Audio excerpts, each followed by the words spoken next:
3 квартал озагында яшәшәләргә, сөткә һәм ипигә бәя артты. Ипигә бәя арту халыкны аеруча борчуга салды. Бер буханка ипинең бәясе 57 сумга кадәр менде.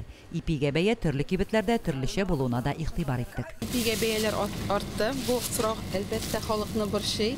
Аның сәбәбе дә бар. Чөнки икмәккә бәя 25%-ка артты. Башка кибетләр белән чагыштырганда безнең мөслим икмәгендә ипи үсүдрак. Чөнки үзебездә чага, һәрвакыт җылы, кайнар ипиләр үзебездә булып тора. Продукция җитештерүчеләр дә хәйләгә оста. Бәя үзгәргәне бик сизелмәсен өчен продукцияны савытларга, копларга граммын киметеп тутыралар. Социаль әһәмияткә ия продуктларга бәяләр тотрыклы булса да, кайбер кибетләрдә аларның төрләре аз булуына игътибар иттек. Зур сәүдә үзәкләрендә ипигә безнең сайлап алу мөмкинлеге күбрәк, әлбәттә. Өстизгаракта ипи табып була. Ләкин аларның бит карый башласак, граммы кимерәк була. Һәм монда социаль значимый ипиләрне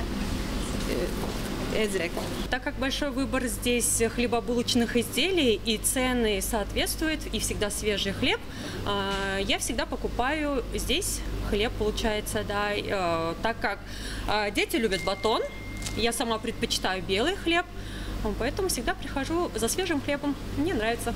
Сатып алучыларны борчыган проблема продуктка куелган бәянең кассага җиткәч үзгәрүе. Белгечләр хәбәр итүенчә, сатучы сатып алучыга товарны күрсәтелгән бәя буенча җибәрергә тиеш. Вак хәрефләр белән продуктның 100 грамм өчен куелган бәяне сатып алучы бер дәне өчен дип ялгышырга да мөмкин. Игътибарлырак булыйк. Лилия Шәймиева, Динар Нурутдинов, Мөслим телевидениесе.